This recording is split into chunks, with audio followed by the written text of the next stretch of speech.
ನಾವು ಜುಲೈ ತಿಂಗಳಲ್ಲಿ ಹೈವೇ ಮಿನಿಸ್ಟರನ್ನು ಭೇಟಿಯಾಗಿ ಇಂಥ ಒಂದು ಕೆಲವು ನವೀಕರಣ ಆಗಬೇಕಾಗಿದೆ ಅಂಥದ್ದು ನಾವು ಅವ್ರಿಗೆ ಸೂಚನೆಯನ್ನು ಕೊಟ್ಟಿದ್ವಿ. ಅವ್ರಿಗೂ ಕೂಡ ನಿಮ್ಮೆಲ್ಲರ ಪರವಾಗಿ, ಅಂದರೆ ಈ ಒಂದು ಕ್ಷೇತ್ರದ ಮತದಾರರ ಕ್ಷೇತ್ರದ ಒಂದು ಸಮಸ್ತ ಜನರ ಪರವಾಗಿ ಒಂದು ಬೇಡಿಕೆಯನ್ನು ಕೊಟ್ಟಿದ್ವಿ.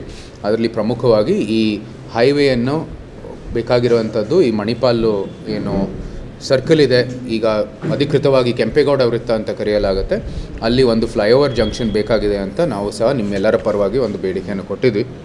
ಅದನ್ನು ಅವರು ಸ್ವೀಕರಿಸಿ ಅವ್ರು ಹೇಳಿದ್ರು ತಕ್ಷಣಕ್ಕೇನೆ ಆದಷ್ಟು ಶೀಘ್ರದಲ್ಲಿ ಇದಕ್ಕೆ ಮುಂದುವರಿತೀವಿ ಅಂತ.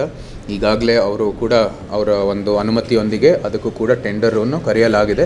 ಸೊ ಈ ಎಲ್ಲ ಕೆಲಸ ಕೂಡ ಶುರು ಆಗುತ್ತೆ. ಅದು ಒಂದೇ ಅಲ್ಲ, ಈ ಮಣಿಪಾಲು ಫ್ಲೈಓವರು ಚುನಾವಣೆ ಸಮಯದಲ್ಲೇ ಜನರು ವ್ಯಕ್ತಪಡಿಸಿದರು, ಇದು ಭಾಳ ಇಲ್ಲಿ ಅನುಕೂಲ ಆಗ್ತಾಯಿದೆ, ಟ್ರಾಫಿಕ್ ಎಲ್ಲ ಬಂದು ಇಲ್ಲಿ ಸೇರಿದ ತಕ್ಷಣ ಬೆಂಗಳೂರಿಂದ ಮೈಸೂರಿಗೆ ಬೇಗ ಬರ್ತೀವಿ, ಅಥವಾ ಮೈಸೂರಿಗೆ ಹೊರಡೋ ಸಮಯ ಅಂದರೆ ಬಾರ್ಡರ್ವರೆಗೂ ಹೋಗ್ತೀವಿ, ಆದರೆ ನಮ್ಮ ಮೈಸೂರು ಆಚೆ ಹೋಗೋಕ್ಕೆ ಅಲ್ಲಿ ತಡ ಆಗ್ತಾಯಿದೆ ಈ ಒಂದು ಸರ್ಕಲಲ್ಲಿ. ಆವಾಗಲೇ ಅವರು ವ್ಯಕ್ತಪಡಿಸಿದರು.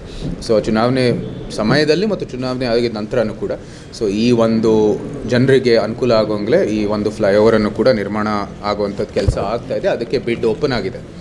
ಎರಡನೇದು, ನಮ್ಮ ಮೈಸೂರು ಬೆಂಗಳೂರು ಹೈವೇಯಲ್ಲಿ ಎಲ್ಲರೂ ಹೇಳ್ತಾ ಇರೋದು ಈ ಟೋಲ್ ವಿಷಯ. ಅಂದರೆ ನಾವು ಮೈಸೂರು ಬಿಟ್ಟರೆ ಬರೀ ಮಂಡ್ಯಗೆ ಹೋಗಬೇಕು, ಅಥವಾ ನಾವು ಬರೀ ಚನ್ನಪಟ್ಟಣಕ್ಕೆ ಹೋಗಬೇಕು, ಬೆಂಗಳೂರಿಂದ ಬರ್ತಾ ಬರೀ ರಾಮನಗರಕ್ಕೆ ಹೋಗಬೇಕು, ಅಥವಾ ಮಧ್ಯದಲ್ಲಿ ನಾವು ಸೇರಿಕೊಂಡು ಇಲ್ಲಿ ಮಂಡ್ಯದಲ್ಲಿ ಸೇರ್ಕೊಂಡು ರಾಮನಗರಕ್ಕೆ ಹೋಗಬೇಕು, ಅದಕ್ಕೆ ಸೂಕ್ತವಾದ ಟೋಲ್ ಕೊಡಬೇಕು. ಅಂದರೆ ಎಷ್ಟು ಹೋಗ್ತಾ ಇದ್ದೀವಿ ಇಲ್ಲಿಂದ ಅಲ್ಲಿಗೆ, ಅದಕ್ಕೆ ಟೋಲನ್ನು ನೀವು ಚಾರ್ಜ್ ಮಾಡ್ಕೊಳ್ಳಿ, ಏನೂ ಸಮಸ್ಯೆ ಇಲ್ಲ ಅಂತ ಭಾಳಷ್ಟು ಜನ ವ್ಯಕ್ತಪಡಿಸಿದ್ರು.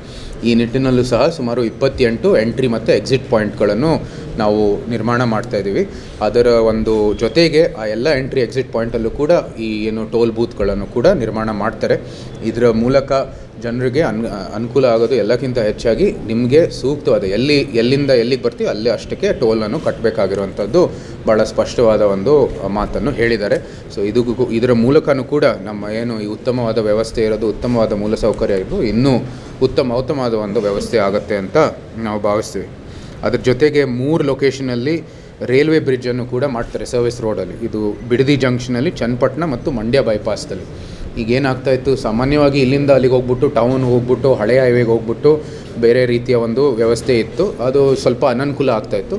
ಈ ಒಂದು ನವೀಕರಣ ಒಂದು ಮೂಲಕ ಇದರ ಇನ್ನೂ ಅನುಕೂಲ ಆಗೋಂಗೆ ನೀವು ನೇರವಾಗಿ ನೀವು ಹೋಗಬೇಕಾಗಿರುವಂಥದ್ದು ಜಂಕ್ಷನ್ಗೆ ಅಥವಾ ನೇರವಾಗಿ ಹೋಗುವಂಥದ್ದು ಗ್ರಾಮಕ್ಕೆ ಇದು ಒಂದು ವ್ಯವಸ್ಥೆ ಮೂಲಕ ಅದು ಕೂಡ ಆಗುತ್ತೆ. ಇನ್ನೊಂದು 2 ಲೊಕೇಶನಲ್ಲಿ ಒಂದು ಅಂಡರ್ ಪಾಸ್ ಬರುತ್ತೆ, ಇದು ಹರಿಕೆರೆ ಅಂತ ಮಂಡ್ಯ ಅಲ್ಲಿರುವಂಥದ್ದು, ಮತ್ತು ನಮ್ಮ ಓವರ್ ಪಾಸ್ ಆಗ್ತಾ ಇರೋದು ಗೌಡಹಳ್ಳಿಯಲ್ಲಿ, ಅದು ನಮ್ಮ ಶ್ರೀರಂಗಪಟ್ಟಣದಲ್ಲಿರೋದು. ಇಷ್ಟು ಕೆಲಸ ನಮ್ಮ ಮೈಸೂರು ಬೆಂಗಳೂರು ಹೈವೇಯಲ್ಲಿ ಹೆದ್ದಾರಿ ಎಲ್ಲ ಅಪ್ಗ್ರೇಡೇಷನ್ ವರ್ಕ್ಸ್ಗಳು ಈಗ ಮಾಡ್ತಾಯಿದ್ದಾರೆ. ಇದರ ಮೂಲಕ ಈಗಾಗಲೇ ಹೇಳಿದ್ದೀನಿ, ಆಗಲೇ ಒಂದು ಉತ್ತಮವಾದ ಒಂದು ಮೂಲಸೌಕರ್ಯ ಇದು ಬೆಂಗಳೂರು ಮತ್ತು ಮೈಸೂರು ಪ್ರಯಾಣ ಮಾಡ್ತಾರೋ ಎಲ್ಲರಿಗೂ ಭಾಳ ಅನುಕೂಲ ಆಗುವಂಥದ್ದು ಈ ಹೈವೇ. ಇದನ್ನು ಇನ್ನೂ ಒಂದು ಒಳ್ಳೆಯ ವ್ಯವಸ್ಥೆ, ಉತ್ತಮವಾದಂಥ ಮೂಲಸೌಕರ್ಯ ಮಾಡಲು ಈ ಒಂದು ನವೀಕರಣ ಪ್ಯಾಕೇಜ್ ಬಂದಿದೆ. ಸುಮಾರು ವೆಚ್ಚ ಇರೋದು ಸುಮಾರು 711 ಕೋಟಿ ಅಂತ ನಮಗೆ ಹೇಳಿದ್ದಾರೆ. ಅದು ಬಿಡ್ ಪ್ರಕಾರ ಅದು ಏನೋ ಒಂದು ಈ ಕಡೆ ಆ ಕಡೆ ಹೆಚ್ಚು ಕಡಿಮೆ ಆಗ್ಬೋದು. ಈ ಎಲ್ಲ ಒಳ್ಳೆ ಅಭಿವೃದ್ಧಿ ಮಾಡ್ತಾ ಇರೋದು ಸಂಪೂರ್ಣವಾಗಿ ಇದು ಪ್ರಧಾನಮಂತ್ರಿಯವರ ಕೊಡುಗೆ, ಶ್ರೀ ನಿತಿನ್ ಗಡ್ಕರಿ ಅವರ ಒಂದು ನೇತೃತ್ವದಲ್ಲಿ ಆಗ್ತಾ ಇರೋದು. ಅವರು ನಮ್ಮ ಮೈಸೂರು ಕ್ಷೇತ್ರಕ್ಕೆ ಮತ್ತು ಇಡೀ ನಮ್ಮ ಬೆಂಗಳೂರು ಮೈಸೂರು ಏನು ಟ್ರಾವೆಲರ್ಸ್ ಇದ್ದಾರೆ ಮತ್ತು ಅಲ್ಲಿ ಸುತ್ತಮುತ್ತ ಇರುವಂಥದ್ದು ಎಲ್ಲ ಕ್ಷೇತ್ರಗಳಿಗೂ ಒಂದು ಒಳ್ಳೆಯ ಅಭಿವೃದ್ಧಿ ಆಗುವಂಥದ್ದು ಈ ಒಂದು ಕೆಲಸದ ಮೂಲಕ. ಇದೆಲ್ಲ ಒಟ್ಟು ಸೇರಿ ಒಂದು ಪ್ಯಾಕೇಜಲ್ಲಿ ಬಂದಿರೋದು 711 ಕೋಟಿ, ಎಲ್ಲ ಸೇರಿ 711 ಕೋಟಿ.